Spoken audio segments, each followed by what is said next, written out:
Hi, I'm Elizabeth D'Orazio, and I'm presenting a fun guest today. Recently, I went down to Main Street Bookends, and I got to witness firsthand this author's charm and talents as he played music and told a story he wrote to children. This is Aaron Risi, and he wrote the story Moose with a Uke. And this is not just a storybook, but really this is a mission and a nonprofit that he has developed to give back to the community and encourage music and creativity with children throughout the state. Thank you for joining us, Aaron. Thank you for inviting me on. And again, this started because I went down to Main Street Bookends and my kids actually had a blast working with you. And I said, well, does everybody know what Moose with a Uke is? And you said, I don't know. I'm like, well, I have to bring you to the Sunapee region. So tell us a little bit about your book and what you do.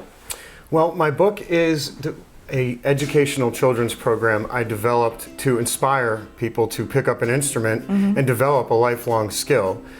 People can communicate through music no matter what language they speak. So I really tried to keep that theme throughout the book. The book is a 42-page coloring book, as well as having sheet music in it. Again, I developed it so children can easily access the music, play along with the songs that I've written for it, and also be inspired by the cartoons that I put in there as well. So tell me about sort of the theme of the book, about getting children engaged in music and creatively expressing themselves without any boundaries. The theme of the book is to inspire kids to pick up an instrument and learn how to play it. I feel that music is a lifelong skill that can be developed, played with other musicians, and carried and utilized throughout your life.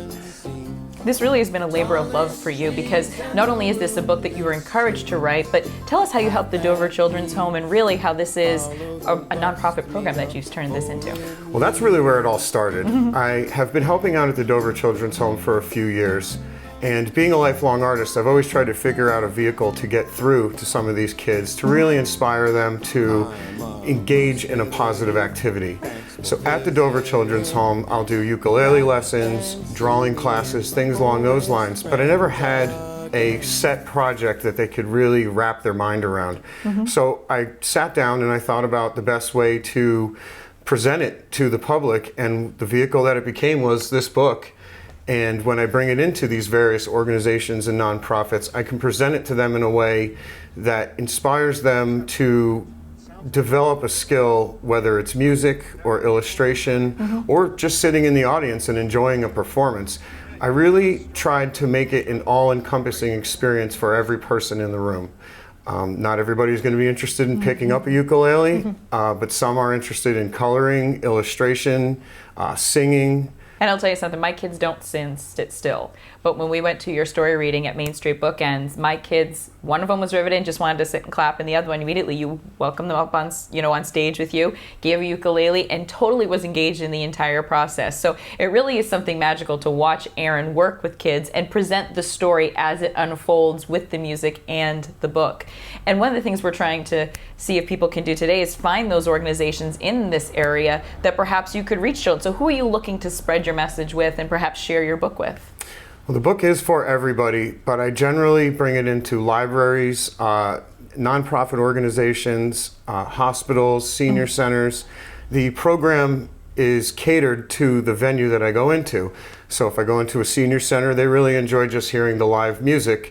But I also do offer a How to Draw Monty the Moose segment of the program. So again, people that aren't interested in playing an instrument or enjoying the performance can be engaged by drawing the characters that I've developed. As you mentioned, your son came up and he grabbed a ukulele and joined the performance. Started jamming. And those really are the best performances in my mind, when the crowd is so engaged that I have people come right up and pick up the ukuleles that I bring. Another part of the program is that I do a ukulele workshop. So again, if you are not interested in the drawing aspect or the cartoons, at the end of every performance, I invite everybody in the audience to come up and try out a ukulele themselves. So this is really for anybody that has an interest in music, seeing a live performance, learning how to draw characters, and illustration. And it's just a lot of fun for everyone in the whole family. So I encourage any local nonprofits or schools or libraries to see if you can get Aaron Risi to bring Moose with a Uke. And if you're a parent or guardian and you're looking for a great Christmas gift, it's a fun and engaging story, and he has a brand new coloring book out, and you can check it out on your Instagram and your website, right? Yes, and Facebook. Sounds like a plan. Moose with a Uke with Aaron Risi, local artist, giving back with music and art and his talents. Thanks again, Aaron, for coming up from Dover to share your musical and art talents with the Lake Sunapee region. The four of us and we'll play anywhere. The wolf makes Bunny and Bear. We each play.